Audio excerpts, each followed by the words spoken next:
అంబటి రాంబాబు, శిల్పా చక్రపాణిరెడ్డిపై శ్రీశైలం నియోజకవర్గం ఎమ్మెల్యే బుడ్డ రాజశేఖర్ రెడ్డి సెటైర్లు.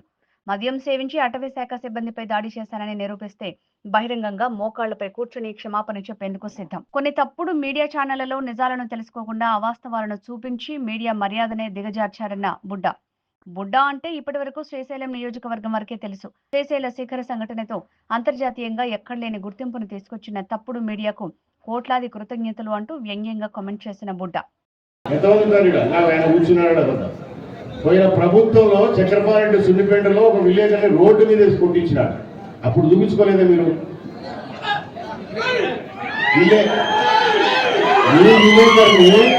రోడ్డు మీద సంతే మీరు చూపించుకోలేదే? ఏడవారా మీరు? వీళ్ళ విలేకరునే రోడ్డు మీద స్థానించినాడు. పాపం ఆయన ప్రజాస్వామ్యం చేశాడు. 5 మంటలు చేయించాడు. నేను మా నియోజకవర్గంలో మనం అధికారంలోకి వస్తేనే ఈ చక్రపాణి తిక్కపుతలు చూస్తాడు. ఎన్ని మంటల్లో 5 మందిని చంపించినాడు. నేను అదే పని, నాకు వేరే పని లేదు. మనుషులు చంపించడమే పని నాకు. తిక్కపుతల వల్ల ఏదో 4 మైకులు వాళ్ళు పెట్టారు కదా అని చెప్పేసి నీ బుద్ధుడు మాట్లాడితే నీకు చెప్తూనే ఉన్నా. నువ్వేమన్నా మర్చిపోయినా, నువ్వేమన్నా పొరపాటు కూడా మాట్లాడితే నువ్వు నా కోచు వీకలేవు, నన్ను ఏం చేసుకోలేవు. బిడ్డ ఉండు, వెయిట్ చెయ్యి. అందరికీ టైం వస్తూనే ఉంటుంది. ఏమంత ఉగులాట పడాకు.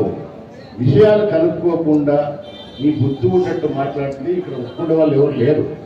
వీళ్ళిద్దరి మీద కోర్టులో డెఫమేషన్ కేసు వేస్తాం. ఖచ్చితంగా పరువు నష్టం కావాలా.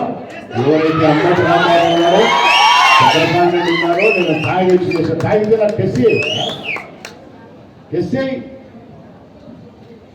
టెస్ట్ చేయొచ్చు కదా. నాకు ఏమి నువ్వు ఇస్తే రానా? టెస్ట్ చేయించుకుందిరా, నేను నిజాయితీ నిరూపించుకుందిరా, నువ్వు తాగినవా లేదా అని చెప్పేసి నేను ఆరోపణ చేస్తున్నా, నిజాయితీ చూపించుకున్నా అని పిలుచు వస్తే కదా ఆసుపత్రికి. వాడికి టెస్ట్ చేస్తాడు కదా నేను తాగినా లేదు. వాడు ఇస్తాడు కదా నీకు రిపోర్టు. ఈడ తిక్క కూతురు తిక్క నాయన తిక్క మాటలు మాడితే ప్రజలు ఊపుకుంటారు. ఎవడు ప్రజలు ఊపుకుంటారు? ఈరోజు ఒక విషయం నాకు ఎన్ని మెసేజ్లు అంటే అవి అన్నీ చెప్పకూడదు.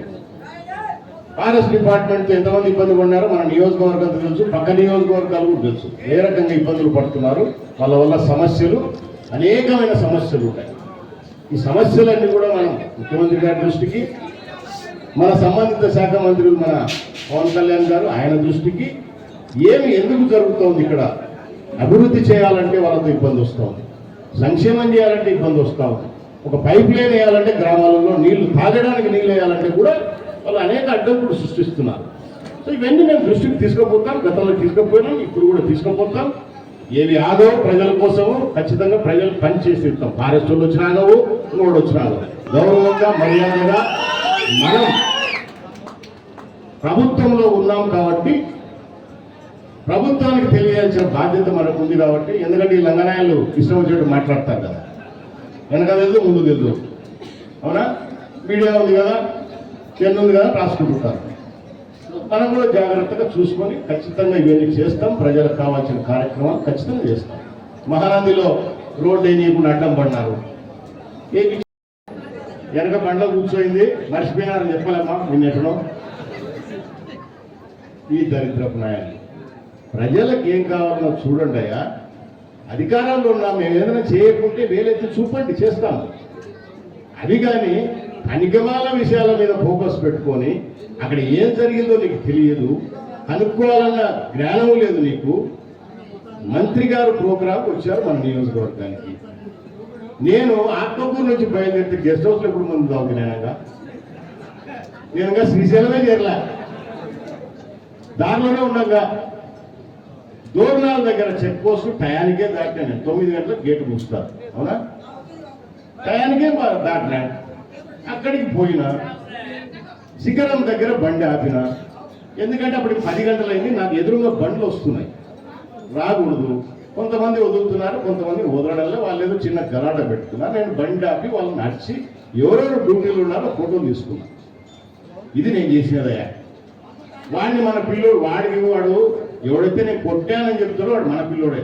నాకు చేయి ఫ్రీగా తిరుగుతుంది. ఇటు రారా సామె వాడిని కొట్టాడు వీళ్ళు చూపిస్తాను.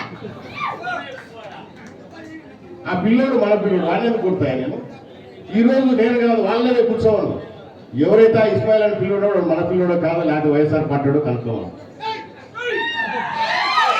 అదిగా యశోదులు మందు తాగొచ్చి గేట్లు తెరసకుంటే ఎమ్మెల్యే వస్తే నువ్వు గేటు తీయవా అని కొట్టానంట దిగి